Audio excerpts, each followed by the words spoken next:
This is the Hacking Real Estate Podcast, Episode 5. Know that we're all scared. Like any entrepreneur that starts a new business or anyone that buys real estate out of state, even if there's some big, tough guy, he's scared. Like we're all scared and we're doing it anyway. So I call it function in the fear. Know that fear in most places is like trying to keep you safe. So like that hair on the back of your neck sticking up. And the next thing you know, you're hit by a 2x4. That stuff happens. Like that's biology keeping you safe. However, don't get that confused with just the fear of the unknown. We're so used to being able to Google everything and know what's next. With real estate investing, there's a lot of uncertainty and you need to function in the fear. Welcome to the Hacking Real Estate Podcast, where we dive into the stories of seasoned, hands-on, and tech-savvy real estate investors. We'll learn the strategies and tools they use to maximize returns and minimize hassle, all while navigating the rapidly changing real estate market. I'm your co-host, Brandon Hall, and managing partner of Hall CPA, and I'm sitting alongside my co-host, Vikas Gupta, CEO of Azebo. With our combined 15 years of experience in real estate investing and entrepreneurship, we're here to help you up your real estate game. Let's get hacking. Our guest today is Sarah Weaver, a coach, speaker, real estate investor, and entrepreneur who helps real estate investors and agents level up their portfolios. Sarah hosts retreats and seminars around the world where she pulls from her experience self-managing properties across 4 states. Sarah, welcome to the podcast. Thanks so much for having me. Tell us a little about yourself. Yeah. So, that was a great intro. So thank you so much. Sometimes I want to say like, I'm just a girl who bought some real estate and is obsessed with traveling. So I created some businesses to fund my lifestyle. I love that approach because you've got your why baked into the whole real estate investing, which a lot of people don't, right? Or it's like the financial freedom, the retire early crowd, but you like to travel the world. So or it starts out as like a negative. It's like, I hate my job and I hate my life and maybe even my wife and I want to get out of it. But then it's like, okay, but where are you going? Whereas I've always known exactly where I was going, or what I'm at least running toward. So you bought rentals to help fund your lifestyle, and you said you travel a lot. Travel a lot. Where are your favorite places to travel to, or what are the coolest trips you've been on? Ooh, that's a great question. So I actually own a company that takes real estate investors on epic adventures. And so I would be doing myself a disservice if I didn't at least mention where they are taking investors. So this year alone, we've done 2 events in Guatemala in Central America. We have done 2 events down in Chile, hiking the W Trek in Patagonia. I don't know if either of you are avid hikers. Not that avid. But it looks beautiful. You have to be pretty. That's a bucket list item for me. Okay, awesome. Sure. Vickets. Well, we will be doing it in 2024. So for any avid hikers, we're also doing Kilimanjaro this summer. So wow. Pretty hardcore. If our listeners are like you and they're like, no, thank you. We also are headed to Italy at the end of June. And that will be more like coast, sipping some wine, eating some pasta, talking way about more real estate. I'm like a Santorini guy, also, sit up, get the cheese, the wine. Yeah, I'm all in there. No, I would be much more about the Kilimanjaro. So that's your other option. Once you can go in person, then we have conferences, and conferences are amazing. It's a way to like get in the same room with people that you deeply admire or want to learn from, or didn't even know you wanted to learn from. However, unless you're going to partake in what my friend calls LobbyCon and just hang out in the lobby and, hallway conversations, there's still also like, there's only so much intimate relationship you can create at a conference. So my goal with Invested Adventures was to take one step further and invite a small group of people. Typically, we're anywhere between 11 and 17 investors. So let's call it, a 15-person event, and add in epic adventure. Everyone keeps saying, oh, Sarah, you're so lucky that you're travel. I want to travel. Yet they don't buy the plane ticket. And after, telling everyone about credit card hacking and how to use points and how to buy rental properties, they still weren't booking the flight. And so almost out of frustration, I was like, guys, if I just plan it, we come. And next thing I know, I've done 7 trips in 2022, and we already have sold out 7 trips in 2023 with no chance that we're stopping anytime soon. When did you start this up? Last year. So January 2022 was my first trip. And I've now served over 170 investors. No, that's amazing. Good stuff. Well, talk to us about what you were doing before all of this and how you got into real estate. Yeah, great question. My resume is a bit of a joke. I have taught English in South Korea. I have been a journalist. I've been a marketing intern. I was a real estate agent for about 5 minutes. If anyone thinks that that is the pathway into investing, P.S., it's not. And so I was doing a lot of different things. I have a degree in journalism and international studies because I wanted to be an international journalist. And then life took me other directions. I really prioritized travel most of my 20s. And so I only worked jobs that let me work remotely. And so while I had, normal W-2, I worked for the man. The man let me live anywhere. So I was working in Bali. I was working in Brazil. Frankly, kind of living my dream. And that's when I started to buy real estate. I thought, okay, well, I have to pay taxes in the US no matter where I live. Once you're, have that passport or you're a resident, guess what? You're paying taxes for life. And so I thought, okay, well, I should probably have some, tax benefits, even if I'm never here. And so I picked up my first primary home, used the rent by the room strategy, had a bunch of roommates. And then I became the best landlord/roommate. I was never there. And that kind of was the beginning of it all. That's a great story, but I'm curious for our listeners and for myself, like, why isn't being a real estate agent the pathway into real estate? Ooh, great question. So I think being licensed and having access to the MLS can be a benefit.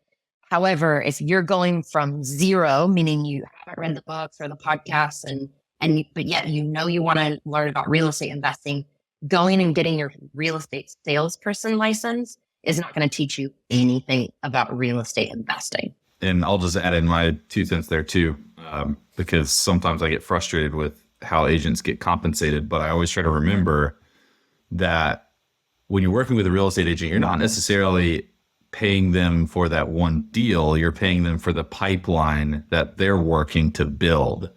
And so kind of to your point, Sarah, like if you're going to become an agent to get access to the MLS, you still have to compete with all the other agents that are building the pipeline.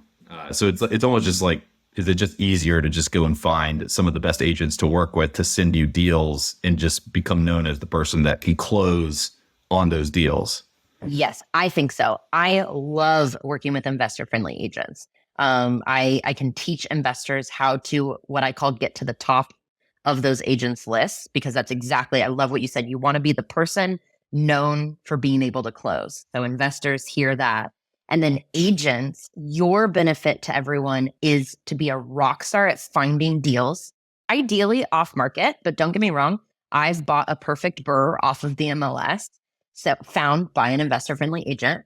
And so your job is to find great deals and then negotiate the hell out of them. So while your job, investor, is to close the deal, agent, it's your job to get us to the closing table. Love it. Love it. So talk to us about your portfolio today. What does it look like and how many states are you investing in? So I own mostly small multifamilies, so duplexes and fourplexes in 4 states, Kansas, Missouri, Iowa, and Nebraska. And it is 19 units. 9 of the 19, so almost exactly half, are midterm rentals or medium-term rentals. So they're furnished, and then I rent them out for 30 days or longer. And who are you renting those midterm rentals out to typically? Is it like traveling nurses or professionals? What does that look like?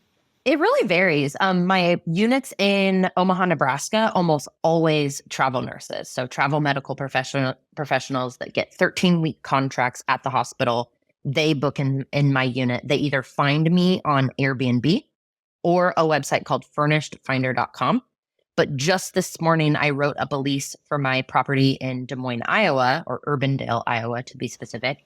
And she is coming in. She's working for the Army Corps of Engineers. Cool. Wow. Yeah. That's awesome. I have a property in Surf City, North Carolina, and the Army Corps of Engineers just approved a big beach sand revitalization project. So very exciting. Yeah. Reach out to their hiring manager and see if you can be the go-to person for them. Because not only did she want a furnished place, but she would like to sign a year lease. Oh, wow. Interesting. That's cool. Yeah. That's a first for me. So just so that all the listeners understand that normal is 3 months. And then 47% of my travel nurses in 2022, they extended from 3 months to 6 months. And so half the time they're 3-month contracts, half the time they're 6 months.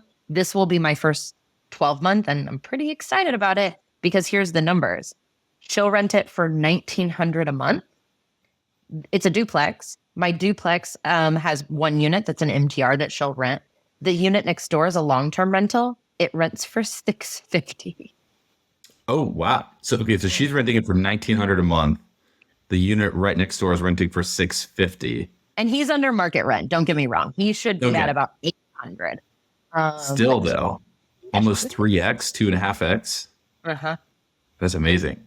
What does your vacancy look like with your midterm rentals? I haven't tracked for Q1, so I'm a little behind. But for 2022, 2 of my units were 100%. Because when I had those nurses do 6-month contracts, I would even have a same-day checkout. So clearly very proud about those 2 units. And then the other 7 units, not including the 2, because I don't want to skew statistics. Us journalists are really good at that. The other 7 are at 97% vacancy. Or sorry, that's amazing. Of course. So yeah, that's amazing. 197. And does that ratio of what long-term fair market rents would look like, is that pretty consistent across the board where your midterm rentals can pull 2 to 3x? Yeah, so the building that is a 4-unit has one long-term tenant still. She pays $800 plus a pet fee, but that doesn't count, So her rent is $800 or $830, and then those units are going for $1,875. That's amazing. Okay, so I have a lot more questions about this. One, what made you want to get into midterm rentals? How did you identify that there was even an opportunity there? Yeah, great question. So immediately I was attracted to this particular property that started it all. It was a 4-plex where each unit is a 1-bedroom, 1-bath. So for some investors, that's not really a super attractive property. They like the 3-2s or the 2-2s. I love this 1-bedroom, 1-bath because I'm right near a bunch of hospitals. That is not a requirement. Let me make sure that's really clear to everyone. You do not have to be near a hospital. Look, you just shared that you have the Army Corps of Engineers about to do a big project. It's a great example. So if you're near any kind of construction site, you can rent to construction workers. If you're near an Amazon warehouse, you might be able to work with seasonal workers. So there's lots of different tenant types. I just particularly really liked this property. It was, of course, brought to me by an investor-friendly agent. And I house hacked it. So I really believe in delayed gratification. I don't recommend, quitting your life wherever you live and moving to Omaha, Nebraska. But for me, I was living in a van, not down by the river, but by a beautiful waterfall in New Zealand. I actually just posted a picture on Instagram of it today, and was living in a van in New Zealand, was contacting this investor-friendly agent in Omaha, Nebraska. And when he found this 4-plex off market, somehow the sellers agreed to accept FHA 3.5% down, which was unheard of, the height of 2021. And so I had the money. I could have done 25% down conventional like they would require, but I just knew it was a huge opportunity that the sellers said that they would accept FHA. And so with tears in my eyes, I sold the van, of course, for a profit because I even hacked van life, and flew 8,000 miles to Omaha, Nebraska to live in this unit. Wow. Okay. What made you pick Omaha, Nebraska? Why zero in there? Yeah. So I liked the population growth, job growth, wage growth. So people are surprisingly getting paid more. Rent rate increases. So it's not anything sexy like, Arizona in 2020 saw 26% increase. We're not seeing anything like that, but just a steady 5 to 11%. Even appreciation. Last year, to my surprise, my property appreciated 10%. Yeah. And I was expecting closer to the national average, 4 to 6%. So all of these metrics make sense. Granted, a lot of metrics, a lot of markets across the US fit that, right? So then it comes down to deal flow. I found an incredible agent who, there's no better way to say it than he gets it. And he had deal flow. How did you originally get Omaha on your radar? Like, do you have friends there? Were you from there, or were you just analyzing a bunch of different markets? I was analyzing way too many markets. So learn from my mistake and just like pick 2 markets. So I was writing offers in Oklahoma City, San Antonio, outside of Austin, outside of Tucson, all over Ohio. I was looking everywhere. And Wow. frankly, that just means I was distracted. And Yeah. so what made me really zero in on Omaha was I grew up in Kansas City, haven't lived there as an adult, but grew up in Kansas City. So that's 3 hours away. And then my grandparents live in a small town in Iowa, which is about an hour from Omaha, 45 minutes. And so I was like, well, if I'm already flying there for Christmas, I might as well. But everyone should also hear that I was also writing offers in Ohio and Oklahoma, and I don't know anyone there. But essentially, it hit all of my metrics. I found a great agent, and it is nice that now every time I visit grandma, it's a tax write-off. If you own rental units but don't want to pay for expensive software, check out Azebo, the smarter way to manage your rental properties. With Azebo, you can automate rent collection, find quality renters, simplify accounting and tax prep, get a bank account designed for real estate investors, and save on rental property insurance. All of these services are free through Azebo. Join thousands of real estate investors who trust Azebo to manage their rental business in one convenient platform. Sign up today at azebo.com/HRE. That's AZIBO.com/HRE. How are you finding agents in all of those different markets? Facebook.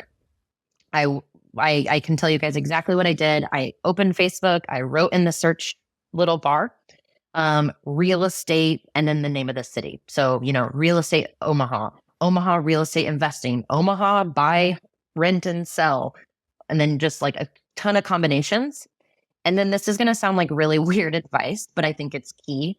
I joined all of these groups, and then I wasn't obnoxious. And I do kind of mean that to be rude, because a lot of people are like, help me, I need an agent. Well, guess what? Agents are going to comment on that post. Agents that just hang out on Facebook. In my opinion, agents that hang out on Facebook, they're not really working or finding new deals. So they're not the best agents. So instead of posting and being attacked by vultures, I recommend you be a lurker. I specifically use the word lurker and not creeper. And you just kind of lurk in those groups and you start to learn, and you're like, okay, like Vickis, he buys a lot of real estate and he hasn't said anything, like he's not an asshole. Then there's this person and this person, oh, they just complain all the time. So I'm never going to talk to that person. And then, wow, this person's always helpful. Like anytime someone asks for a plumber, Joe's always saying, yeah, I got a plumber, I got a light. So then I start thinking, okay, I'm going to strategically reach out to people that are doing stuff, like whoever's posting that they're buying a bunch of real estate. And then I'm also going to reach out to anyone that's like adding value and being kind. That's awesome. Really interesting approach, not only to picking a market. I don't know that I've ever interviewed anybody on a podcast that was just looking at all markets and willing to move to wherever you ended up purchasing. Most of the time it's like we're buying in places that we have friends or family, or we were raised, or we've lived. So that's really cool. And then also the Facebook approach is also really cool. I mean, I think most times you hear about new investors using like Bigger Pockets or something rather than Facebook to pick up agents. So very neat. Now, if you don't mind, I'd love to switch back to the topic of the midterm rentals.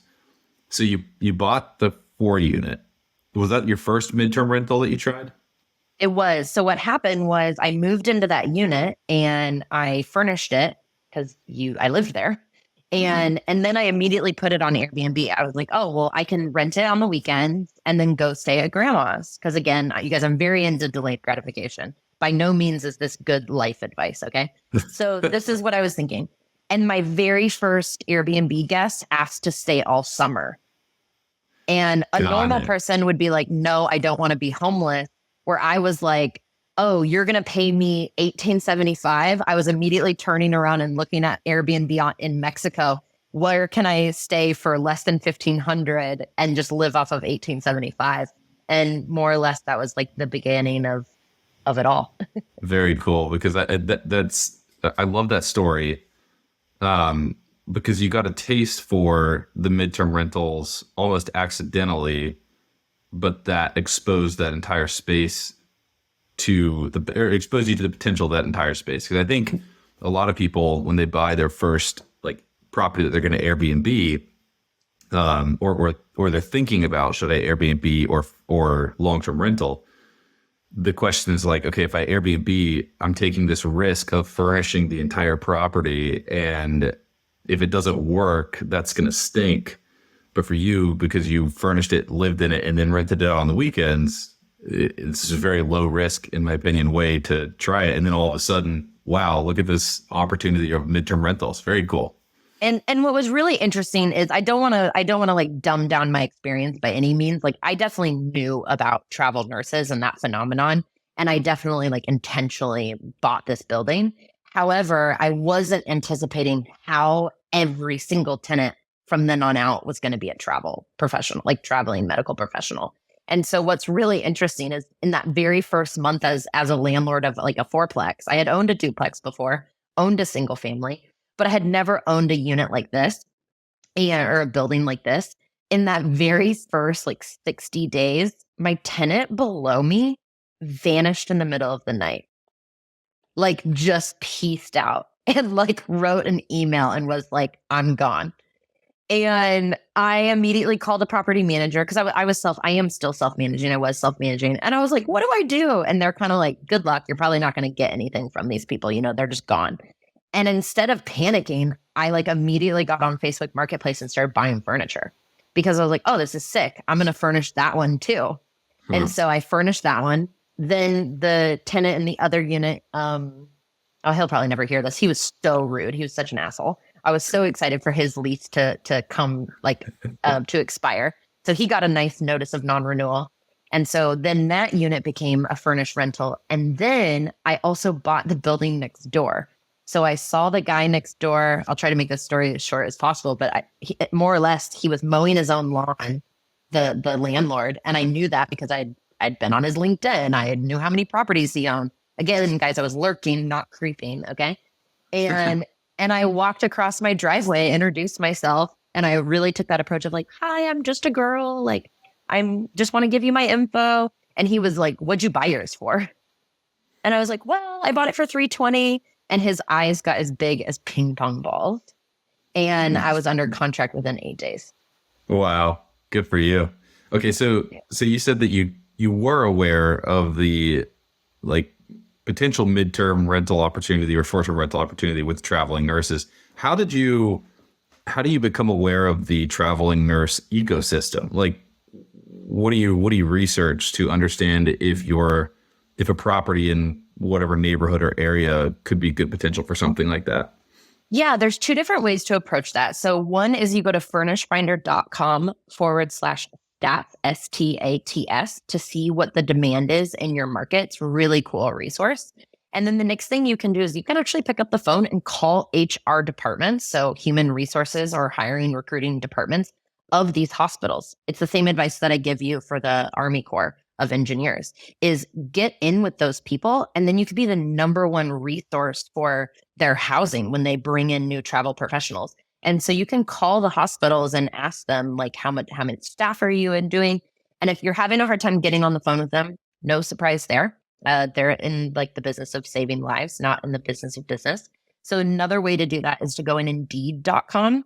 So just the job ad, like where you would look for a job, and start looking for travel nurse positions. And so as if you were a travel nurse looking for a job, and then most of those are posted by recruiters. And then you can pick up the phone and talk to those recruiters. And same thing, I just tell them, hey guys, I'm just a girl that has a bunch of units and I'd love to house and be like your housing specialist for your travel nurses. It's that simple. You just pick up the phone and call HR departments and people that are recruiting traveling nurses. I mean, I love that approach, especially the Indeed approach. It's very smart. Well, and it's not passive. So I think that's what needs to be really clear here. So if you guys are looking for real estate that's sit it and forget it, buy long-term, buy and hold. It's why half my portfolio is still long-term. Hire a property manager, and that's passive. What I do is not passive. But I think it's great advice, and I really appreciate like the level of detail that you're taking us through, and the URLs and the approaches, and if this doesn't work, do this. I mean, that's like that tactical advice I think is so helpful for our listeners. One thing you just mentioned, it's not passive. You said you self-manage, you don't have a property manager. Like, can you talk us through that decision making and why you self-manage? And the second part of my question, not to load this up too much, is I'm really interested in self-managing with your travel lifestyle. Yeah, absolutely. It is not perfect. Let me start by saying that. I actually am firing someone today, so don't post this interview right away. I should let her know before anyone else finds out. So that is what's happened in the last year, is I finally brought people onto my team to be what I like to think of as like my bouncer between me and the tenants, so that I'm not, because I'm here like for an hour, I'm with you guys on this podcast, or I'm coaching my own mentorship program, or I'm hiking Kilimanjaro and like with my clients. And so I just can't manage my properties in the same way that I used to. So I've hired someone onto the team. It's not working out, and I'm happy to like tell you guys why, because it's not her fault. Hope she hears that, and HR department hears that is not her fault. But it is hard. It's really difficult to find someone that has the same flexibility that I used to, because a lot of people that aren't able to just work part-time, because it is just a part-time job. But everything about the job you can do from anywhere. So if anyone would like to work for me, it's a really great job. You can work from anywhere. Move to Bali. I'll tell you exactly what villa to stay in, as long as you answer your phone. And so I have someone on my team, and that's how I self-manage. But when it was just me, because at the beginning, I couldn't justify that expense. Like, you kind of have to get to, it depends on how much your properties are making, but you probably have to get to 12 units or more until you're able to bring someone on your team, depending on, of course, how much you're making. But for me, that number was probably 17 units. I'd like needed 17 units to feel good about having someone on staff. So before that, when it was just me, you just have systems. So your tenants know that they need to do maintenance requests through apartments.com. Or if they're an Airbnb guest, then they're going to message you through Airbnb. Once you get more units, you probably want a PMS or property management software. I like Hospitable. So that is where all of so if someone comes from Furnish Finder, they get a lease in apartments.com. If they come from Airbnb, then they're just an Airbnb. Well, then I need those like calendars to all communicate. So they all communicate through a website called Hospitable. And all of that's an app on your phone. And then the most important part for any out-of-state investor, whether it be long-term, short-term, or medium-term, is you have to have what I call the vendor list. So I have a list of not just one plumber, but 5 plumbers. Not just one handyman, but, well, 2. I wish I had 5. So if you're a handyman in Omaha, please call me. And you just have a list of all these people, and you and now my staff knows that you pick up the phone and you likely just text them. So then it's even cooler. You don't need to be anywhere. You can just text the plumber. Here's the issue. Here's the door code. Here's the tenant's number. Communicate with them. Communicate with me. Tell me where to swipe my credit card, and bada boom, bada bang. Very cool. Well, good luck with that conversation. I know that those are never fun. Oh, they suck. Firing is the worst. You know what, though? If it ever doesn't suck, that's when you should look at yourself and ask who you've become. That was advice given to me one time, because I run a business with a bunch of people, and I've had to go through that a few times. And this is somebody told me. I thought it was good. But switching back to the property management piece. So how does midterm rental management differ from like short-term rental management or long-term rental management?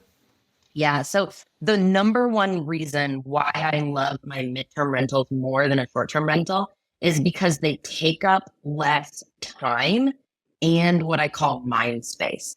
So there's probably a lot of listeners who have experience with short-term rental. So you have someone check in, they figure out the door code, phew, they don't need you, but then they can't figure out the Keurig. It's like 2023. I don't know how anyone can't figure out a Keurig, but they can't figure it out. Or they can't adjust the thermometer, or something is leaking, and that's a problem, right? So if something is leaking in your short-term rental, that needs to be addressed like immediately, because the person, especially if it's 1 bedroom, 1 bath, like if a toilet's not working, we have a major problem. and they're only going to be there for 2 nights. So it's the quickest way to get a 1-star rating, right?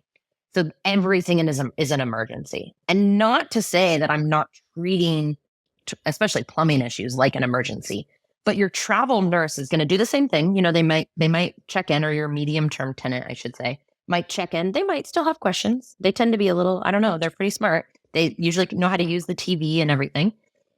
And then it's radio silence for about 79 days. And it's amazing.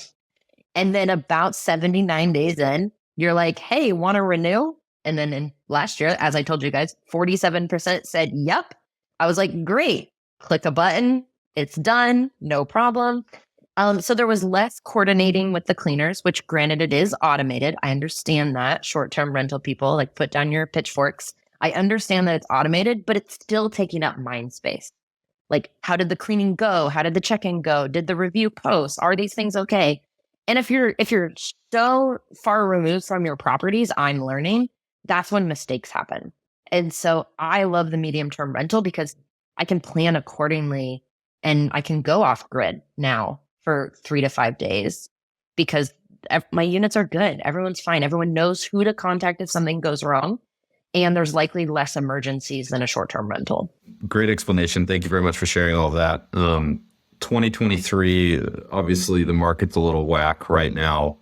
What are you looking at in terms of scale or growth plans? And what does that look like over the coming years for you? Yeah, great question. I think it's kind of like the magic question. So for me, I've found something that worked. I buy boring buildings and boring markets. I turn one side of the duplex into a medium-term rental. I turn one side of the unit into a long-term rental. It's safe, and I can test the market for a year.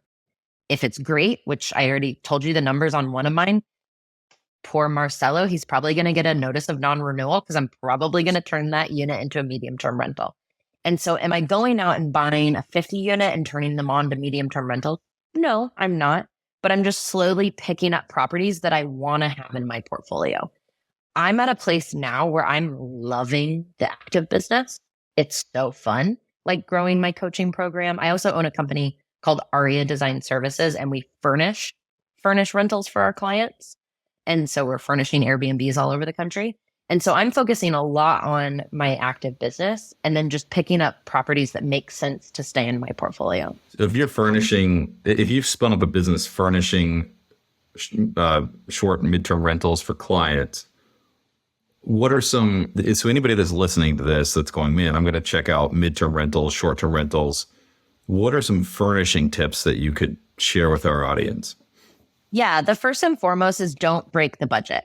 Don't be like, oh, my wife is really good at furnishing. Well, yeah, she's probably also really good at spending money. And that's no dig on anyone, especially any wives. But that's just, you have to have the mindset and the discipline as an investor.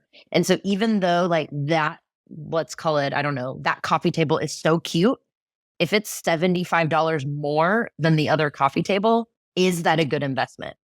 As long as the other coffee table isn't like an IKEA POS, then yes, go with something that's cheaper. So you have to know where to spend your money. So that brings me to my next tip. Buy great pieces of art. So whether you like this piece or not, I don't really care. But my guests tend to really like this. And this like piece behind me, for those of you not watching video, it's a really unique canvas that's Albert Einstein. It's black and white, but then has some pops of color. And so I buy like unique pieces of art. And then they're not that unique because you guys, I'm buying them at home or Hobby Lobby. So they're not anything fancy. They're just unique, right? And so know where to spend your money. Throw pillows are going to be what I call seasonal, meaning you're going to get a few seasons of tenants and then you're going to throw them away. So don't break the bank on them and still buy them like they are. They make your unit look really nice. Coffee table books. You can buy them on eBay. You can buy them at a half price bookstore. They make a huge difference. Anything that like can create texture and different levels, that makes a huge difference. What else can I tell you? Blackout curtains in the bedroom are an absolute must. I buy mine at Target because when the dog eats them and my nurse goes in, she can just run over to Target and buy the exact same panel. Whereas unfortunately, if we buy them on Amazon, then we have to replace all of the curtains in the room because they don't match. So I buy those from Target. Any other questions about furniture? I can talk about furniture all day. Are there any specific pieces of furniture where, yes, do invest heavily, like the bed or the mattress or the couch, or any pieces where you see people think that they should invest heavily, but they shouldn't? Yes, absolutely.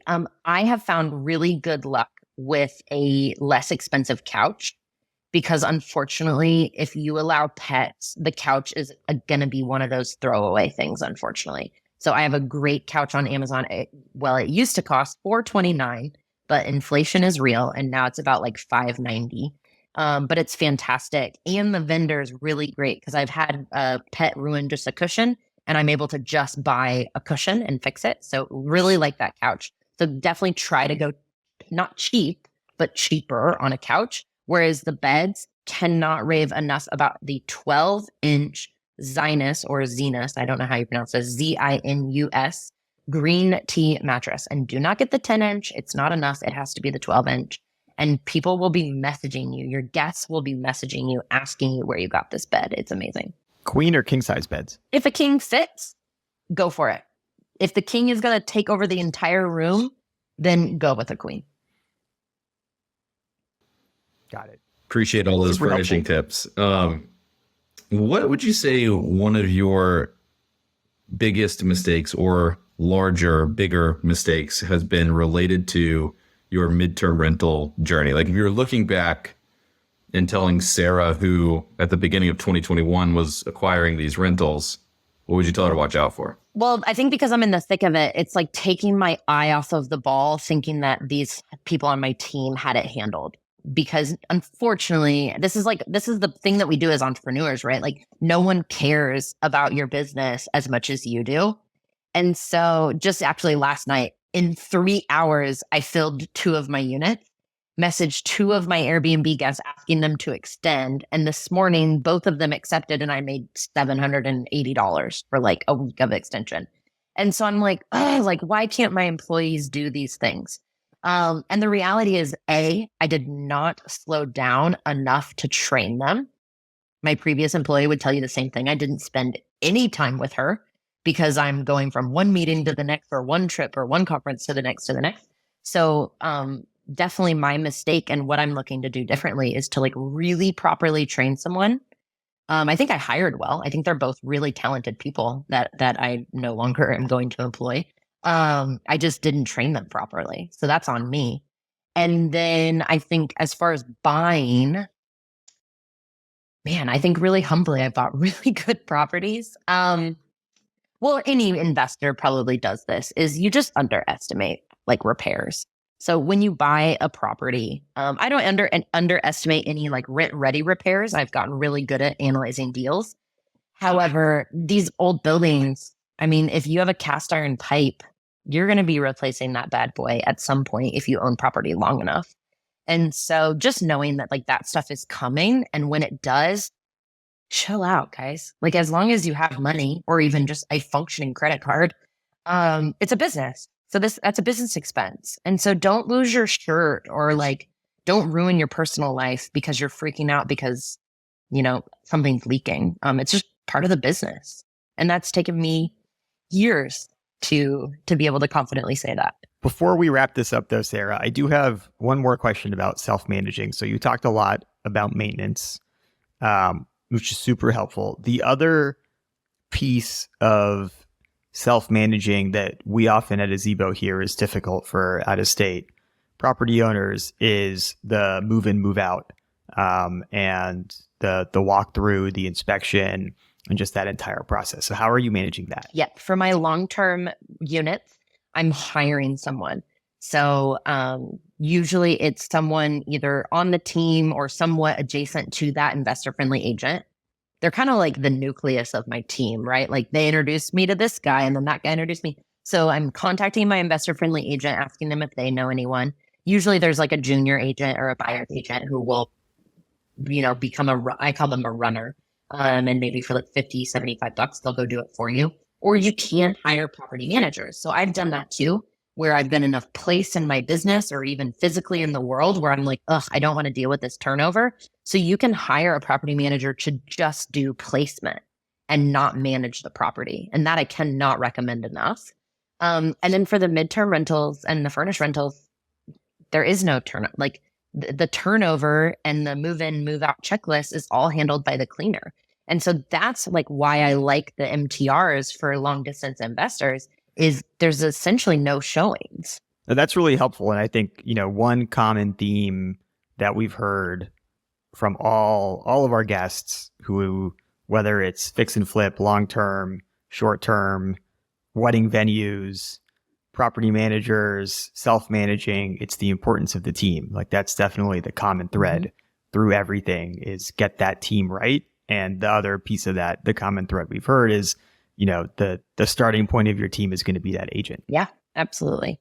And then it allowed me to buy properties so that everyone knows. I had been to Omaha before. My aunt and uncle live about 45 minutes away. My grandparents live about 45 minutes away, but I had never been to this part of town.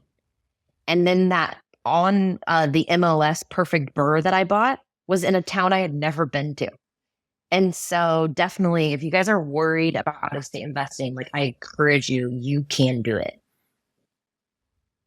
Got it. Great. Well, thank you so much. This has been an incredibly insightful, really in the weeds in a helpful way interview. To wrap this up, we have 3 closing questions, if you don't mind. Question number 1, what is your favorite book? And it doesn't have to be about real estate, although if it is about real estate, even better. Yeah. All right. Well, then I'll give you 2. I can't obviously not mention my own book. I wrote a book, 30-Day Stay, Mastering the Medium-Term Rental, published by Bigger Pockets, co-authored with Ziana McIntyre. If your listeners want 10% off the book, they can go to that's LOVEMTR.com. So please check out my book. I'm not a narcissist, so that's not my favorite book. My favorite book is, that's such a good question. Definitely The 4-Hour Workweek. I use that as like a more or less a reference book. The best compliment I ever got was from someone who's like in his 60s, and he's like, "You remind me of a guy." And I was like, "Oh God." And he's like, "Yeah, that guy, Tim Ferriss." And I was like, "Yes." I was like, "That's the best compliment ever." Oh, that's great. I think that book has also come up several times previously on this podcast. Well, and we'll definitely put a link to your own book in the show notes of this episode. Second closing question, and you have to pick one. What do you think is more important, cash flow or appreciation? Cash flow. I can elaborate, but I think for me, it was, I wanted to quit my job. I wasn't one of those people that was like, I hate my job, I hate my life. I actually loved my job and I loved my life. And I knew that I was meant to be an entrepreneur. Yet I was scared. I was really stinking scared. So kudos to any entrepreneurs that like take the leap before they're financially secure. I needed the cash flow from my rentals to pay my expenses so that I could jump into entrepreneurship. And final closing question, any last piece of advice that you want to leave our listeners with? Know that we're all scared. Like any entrepreneur that starts a new business or anyone that buys real estate out of state, even if there's some big tough guy, he's scared. Like we're all scared and we're doing it anyway. So I call it function in the fear. Know that fear in most places is like trying to keep you safe. So like that hair on the back of your neck sticking up. And the next thing you know, you're hit by a 2x4. That stuff happens. Like that's biology keeping you safe. However, don't get that confused with just the fear of the unknown. We're so used to being able to Google everything and know what's next. With real estate investing, there's a lot of uncertainty and you need to function in the fear. Yeah, I think that's great advice for any entrepreneur as a startup founder and a person who spent a lot of time in early stage startups. That fear is definitely present all the time. What's the next shoe that's going to drop? Things are going well. Well, are they actually going to go well again next month? That's always there. So I think that's a universal feeling that you just have to embrace as an entrepreneur. Yeah, if you didn't cry this month, you're not doing big enough stuff. You should make that a piece of art for your next midterm rental. Challenge accepted. Well, great. Well, thank you so much. Before we go, where can our listeners find you? Absolutely. The best place is sarahdweaver.com. You can find information on ARIA design, my coaching program, of course, Invested Adventures, the epic adventures for real estate investors, which I think Vikas and his wife are going to get wrangled into coming to Kilimanjaro in a few months. Put your hiking boots on.